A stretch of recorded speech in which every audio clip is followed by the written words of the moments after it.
ఇజలాడ్ ఈ దిన 4 అంశాలు మీకు చెప్పాలని ఆశిస్తున్నాను. రండి. 119 కీర్తనల గ్రంథము 35 వచనం. నీ ఆజ్ఞల జాడను చూచి నేను ఆనందించుచున్నాను, దాని యందు నన్ను నడవ చేయము. అంటే ఆనందించడంలో దీంట్లో ఉంది లోకంలో లేక మన యొక్క స్వంతంలో ఉండేటువంటి ఆనందం కాదంట.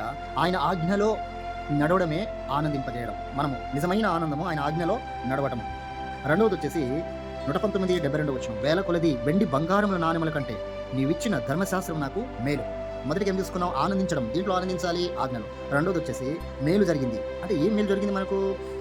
119:72 వచనంలో కీర్తనలు, వేల కొలది వెండి బంగారు నాణెముల కంటే నీవు ఇచ్చిన ధర్మశాస్త్రం నాకు మేలు. అంటే ధర్మశాస్త్రం కంటే మన జీవితంలో ఏం మేలు దొరుకుతుంది? ఆలోచించండి. ఏదైతే బ్రతికింపజేసేది మన దగ్గర ఉంటుందో అది మేలు.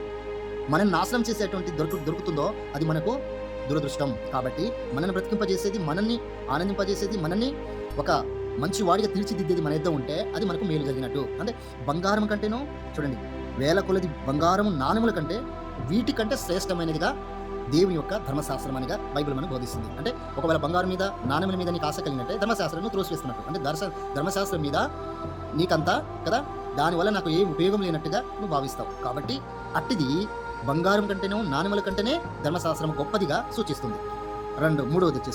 మూడవది అది 119 కీర్తన 127 వచనంలో, బంగారం కంటేనో అపరంజి కంటే నీ ఆజ్ఞ నాకు ప్రియముగా ఉన్నది.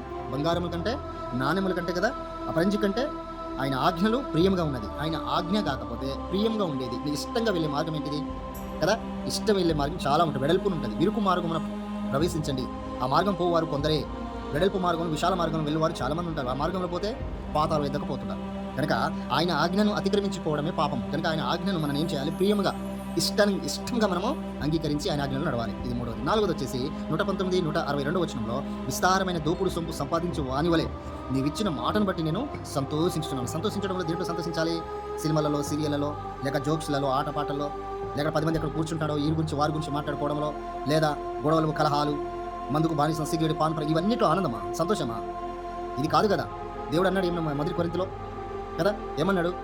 3వ అధ్యాయం 16-17 వచ్చింది చూస్తే, నీ దేవుని కదా, నీ దేహము దేవుని వలన అనుగ్రహింపబడినది కదా, నీ హృదయము దేవుని ఆలయమై ఉన్నది. ఎవరైతే దేవుని ఆలయం పాడు చేస్తాడో దేవుడు వాడు పాడు చేస్తాడు. ఇప్పుడు మన హృదయము దేవుని ఆలయంగా ఉన్నది. కనుక మనం సంతోషిస్తున్నాం. దేంట్లో సంతోషిస్తున్నాం చెప్పండి?